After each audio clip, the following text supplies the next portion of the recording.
Hi, welcome to today's video. Today we're going to be talking about shopping. So first, I want you to think. When was the last time you ate out? Or you bought some clothes? When was the last time you went grocery shopping? Or celebrated a birthday with your family or friends? When did you last order takeout? Or bought a new cell phone? Okay, please think about this before class so we can share. Now, I want you to please read these sets of sentences. First, you need to find out the one that sounds more formal. Let's take a look at letter A, sentence 1. When I go grocery shopping, I pick the products I like the look of. 2. When I go grocery shopping, I pick the products of which I like the look.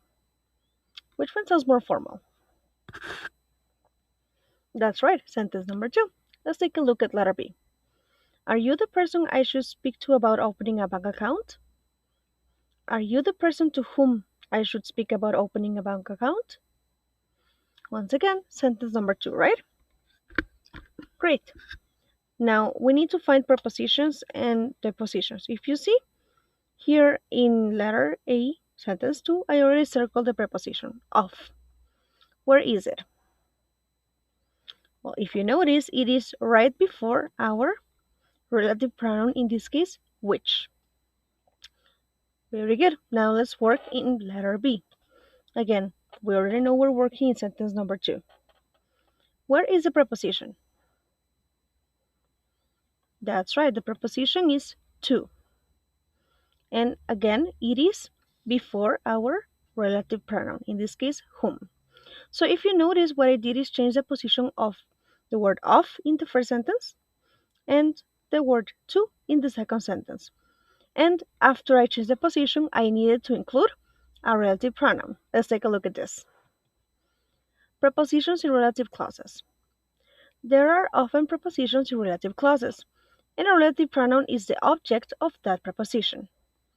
The preposition is usually placed at the end of the relative clause, and the pronoun may be included or omitted. The relative pronoun, right? Which, whom, who. Very good. Now, this is in everyday English, right? The way we speak. However, in formal English, the preposition is placed before the relative pronoun, and in this case, the pronoun cannot be omitted. So here it is necessary for me to write which, who, whom.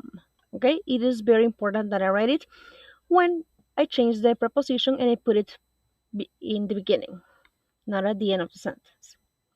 So let's go ahead and to take a look at some examples. So here I have the same sentences in everyday English or informal English. Let's take a look. Is that the man whom she arrived with?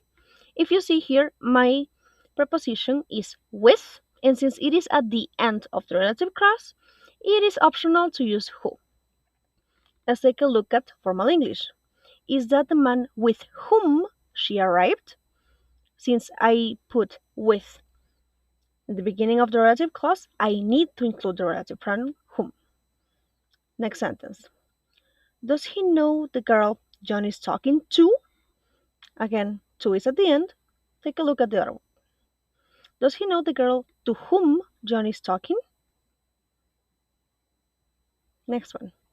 It is a club which many important people belong to. Once again, I'm using the preposition to. It is a club to which many important people belong. Next, he liked the people he lived with. In formal English, he liked the people with whom he lived.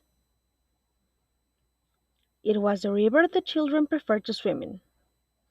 It was the river in which the children preferred to swim. The jungle the tribe lived in was full of strange and unusual animals. The jungle in which the tribe lived was full of strange and unusual animals. So if you see, I am not changing the meaning of the sentences, however, I am changing the position of the preposition. And this is just to make it more formal.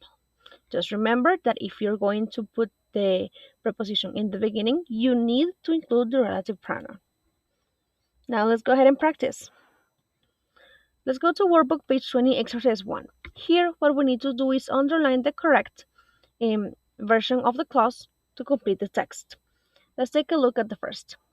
A florist in Chicago is offering bunches of dead roses wrapped in black paper for jilted lovers to send to their exes.